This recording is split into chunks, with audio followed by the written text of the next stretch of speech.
બનાસકાંઠાના સુઈ ગામમાં વરસાદે તારાજી સર્જી છે, જ્યાં સરહદી વિસ્તારોના ગામોમાં ચારે તરફ જળબંબાકારના દ્રશ્યો સર્જાયા।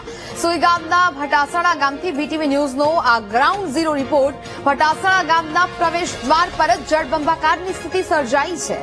ગામમાં રહેતા લોકો ઘર વખરીને છોડી અન્ય સ્થળે જવા મજબૂર બન્યા। ખેડૂતોને પોતાના પશુઓની કોઈ જ ભાડ નથી મળી રહી। 3 દિવસથી ગામમાં જળબંબાકાર છે, છતાં પણ તંત્ર દ્વારા કોઈ મદદ નથી પહોંચી।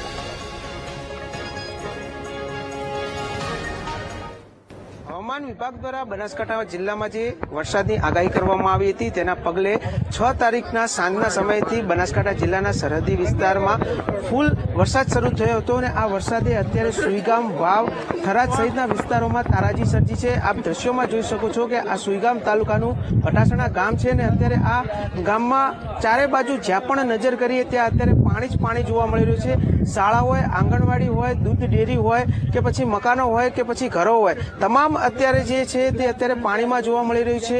દ્રશ્યોમાં હું ફરીથી એકવાર બતાવીશ કે આ જે સામે છે તે શાળા છે, બાજુમાં છે તે આંગણવાડી છે, આ બાજુ છે તે લોકોના મકાનો છે, પરંતુ અત્યારે માત્ર તેની છત જ જોવા મળી રહી છે। એટલે કે કહી શકાય કે કેવા પ્રકારના દ્રશ્યો હશે કે જ્યારે આ ગામમાં પાણી છે તે પ્રવેશ્યું હશે। તમામ જગ્યાએ અત્યારે દ્રશ્યોમાં વીટીવીની સ્ક્રીન પર આપણે જોઈ શકો છો કે તમામ જગ્યા પર અત્યારે પાણી જ પાણી જોવા મળી રહ્યું છે। અહીં ગામના લોકો પણ છે તેમને પણ આપ જોઈ શકો છો કે કેડસમાં પાણી હજુ પણ જોવા મળી રહ્યા છે। પાણીનો કોઈ પણ પ્રકારનો નિકાલ ન હોવાના કારણે અત્યારે આ તમામ ગામમાં અત્યારે પાણી ભરાઈ ગયા છે। મહત્વની વાત એ છે કે પ્રથમ દિવસે જે 6 તારીખના રોજ જે પાણી પ્રવેશ્યું હતું આ ગામમાં, તે સમયે ગામના લોકો દ્વારા જ તમામ લોકોનું સ્થળાંતર કરાયું હતું। જે પણ રીતે અહીં મદદ મળી હતી તે ગામ લોકો દ્વારા જ કરવામાં આવી હતી। દોરડા વડે લોકો જણાવી રહ્યા છે કે દોરડા વડે રાત્રિના સમયે લોકોને બહાર નીકાળ્યા હતા। જે પણ રીતે કોઈને તરતા આવડતું હતું તો તે રીતે લોકોને બહાર નીકાળ્યા હતા। એટલે કે આ તેમની જે વાતો છે તે સાંભળીને પણ અત્યારે આપણા પણ રૂવાટા ઊભા થઈ જશે, કારણ કે જે પ્રમાણે અત્યારે ચારે બાજુ પાણીએ તબાહી સર્જી છે અને તેના કારણે અત્યારે હજુ પણ અહીં કોઈ પણ પ્રકારનું તંત્ર પહોંચ્યું નથી। વારંવાર અહીંના ગામ લોકોએ રજૂઆત કરી છે, પરંતુ તેમ છતાં પણ અહીં કોઈ પણ પ્રકારની વ્યવસ્થા પહોંચાડવામાં સતત 3 દિવસથી વધુનો સમય થયો છે। હજુ પણ ગામના લોકો ભોજન માટે તરસી રહ્યા છે। ક્યાંય પણ પ્રકારની ભોજનની વ્યવસ્થા કરવામાં આવી નથી। આજુબાજુ જ્યાં પણ અત્યારે ખાવાનું મળી રહ્યું છે ત્યાંથી આ ગામના લોકો મેળવી અને બાળકો સુધી પહોંચાડી રહ્યા છે। એટલે કે કહી શકાય કે સુઈગામ વિસ્તારમાં જે પ્રમાણે વરસાદે તારાજી સર્જી છે તે તારાજીને લઈ અત્યારે 15 અને 17ના જે વર્ષમાં પૂર આવ્યું હતું તેના કરતી પણ વધુ ભયંકર દ્રશ્યો અત્યારે આ ગામના પાણી જે ભરાય છે તેના પરથી સાબિત થઈ શકે છે। Rohit Thakor, VTV news, Banaskantha. અત્યારે હાલની પરિસ્થિતિ એવી છે કે જે ખેતરોમાં લોકો રહે છે એમના જે પશુઓ છે અને દૂધ તો લાવવું પણ લાવી શકે નહીં, કારણ કે રસ્તા બધા બ્લોક થઈ ગયા છે, પાણી ભરેલું છે સતત, એટલે આવી શકે નહીં।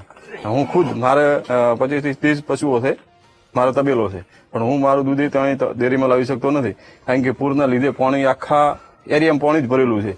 6 તારીખે વરસાદ ચાલુ થયો, 6 તારીખથી ભયંકર વરસાદ ચાલુ થયો, વાવાઝોડું વરસાદ બધું સાહેબ ચાલુ હતું અને અમે બધું આખું ગામમાં ચારુકુરા પાણી ફેલાઈ ગયું, ચારુકુરા ફેલાઈ ગયું। અમે રાતે બધા આખી રાત જાગતા રહ્યા, ખાધું નહીં, પીધું નહીં, ખાધાને 3 દિવસ થઈ ગયા છે, હજી સુધી અમે અનાજ લીધું નથી।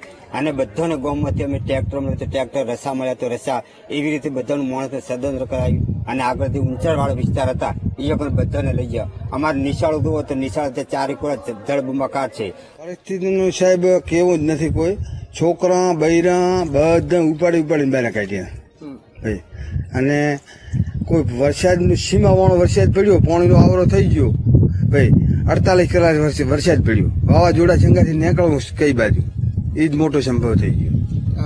ખાવાનું કઈ રીતે મળ્યું? ખાવાનું સાહેબ એક રાત ને એક દિવસ તો ખાધું જ નથી ભાઈ। બીજે દિવસે પછી બહાર નીકળ્યા એટલે કોઈ આજુબાજુમાંથી મળી આવી અને થોડા ઘણો વરસાદ ચાલુ થયો એટલે અમને પહેલા 2015માં પૂર આવેલું એટલે થોડા ઘણી ખબર હતી, તો બધું ધાન ઉપર મૂકી દીધું અને અમે અમારી ભેંસો બધું લઈને ખેતરે જતા રહ્યા। અને પછી પાછળથી અમને ખબર પડી કે ગામમાં ને એમ પાણી વધી ગયું છે, જવરાય એમ નથી, અને ઘરે મોટું બધું 50-60 ફૂટનું ઢાળિયું હતું એ બધું પડી ગયું છે। એટલે અત્યારે ખબર પડી કે પાણી થોડું ઓછું થયું, કીધું જોતા આવીએ। સ્થિતિ તો કઈ સામાન કશું લઈને નતા ગયા, થોડું લોટ પડ્યું હતું, થોડી શાકભાજી પડ્યું હતું એ લઈને ગયા। રાતે 6 તારીખે વરસાદ આવ્યો ને પછી 7 તારીખે જે પૂર આવ્યું ને રાતે એની અંદર મકાનો પડતા હતા અને વસ્તી શિકારીઓ પાડતી હતી તે બચાવો એમ. અને જે તરતા આવડતું તે બધા તરવા માટે લઈ જતા હતા, સ્થળાંતર કર્યું. અને બીજા પશુ અમારી નજર સામે તણાતા હતા, જે નાના પાડો હતો એ મરી ગયો હતો, એવો તણાઈ જતા હતા. જે આંખો દેખ્યો આપણે દેખો ને તો આંખોમાંથી આંસુ આવી જાય એવી પરિસ્થિતિ હતી.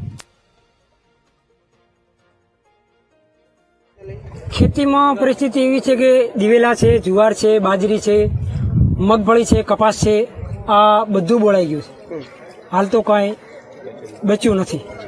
કે પરિસ્થિતિ વરસાદ આવ્યો ત્યારે ખેતીની પરિસ્થિતિ બહુ સારી હતી. કુદરતી રીતે આમ તો બહુ મબલક પાક આવ્યો હતો, પણ આ કુદરતી આફત અને પૂર આવ્યું એટલે હાલ તો કંઈ બચ્યું નથી. કેટલું પાણી ભરાય છે હાલ ખેતરોમાં? ખેતરો તો બધા કમ્પ્લીટ ભરેલા જ છે. કોઈ બચે એવું છે? બચ્યું એવું કંઈ નથી. ની અંદર લગભગ ગણો ને 400 બોટા એટલે 8000 વીઘા જમીન કહેવાય. અત્યારે 8000 વીઘા જમીનમાં આ પરિસ્થિતિ છે. આ પાણી તે કેડ સમા છે. ખેતરોમાં આની આ પરિસ્થિતિ, ગામની બંને બાજુ આટલું પાણી બેસે. હવે અમારો પાણીનો કાયમી નિકાલ થાય એવી સરકાર અમારી કોઈક વ્યવસ્થા કરે. અને હું તમારી ન્યૂઝ ચેનલોનો ખૂબ આભારી છું. તમે આટલા છેવાડા સુધી આ કેડસેમાં પાણીમાં અમારી કાળજી લેવા આવ્યા. અમે તમને અમારા મા બાપ બરોબર ગણીએ, પણ સરકારમાંથી કોઈ જવાબદારી અધિકારી હજી સુધી અમારી કોઈ સંભાળ લીધી નથી કે એમના ફોન સુધા પણ કર્યા નથી. 2015-17 પાણી આવ્યું ત્યારે સરકાર અમારી ચિંતા કરતી હતી. અમારા પ્રતિનિધિ હતા એ મને સતત અમારા સંપર્કમાં હતા કે કોઈ તકલીફ હોય તો અમારી એમના માણસો સતત અમારા સંપર્કમાં હતા. અમારે તારીખ 6 તારીખની 6 વાગ્યાથી વરસાદ ચાલુ છે અને 6 વાગે રાતે 12 વાગે અમારા ગામને સમગ્ર ગ્રામની અંદર પાણી આવી ગયું. અને 7મી તારીખે સવારે તમે પાછળ જુઓ દિવાલ પણ દેખાતી નથી. અને આ બાજુ છે પેલો પુલ ઉપરથી પાણી જતું હતું. ચારે બાજુ ગામની વસ્તી ગામમાં, ખેતરની વસ્તી ખેતરોમાં, જે નીચાણવાળા રસ્તાઓ હતા મકાનો એમાં બધા ગામ લોકોએ ભેગા થઈ અને રસાઓ બધી અને એકબીજા લોકોને સ્થળાંતર કર્યા.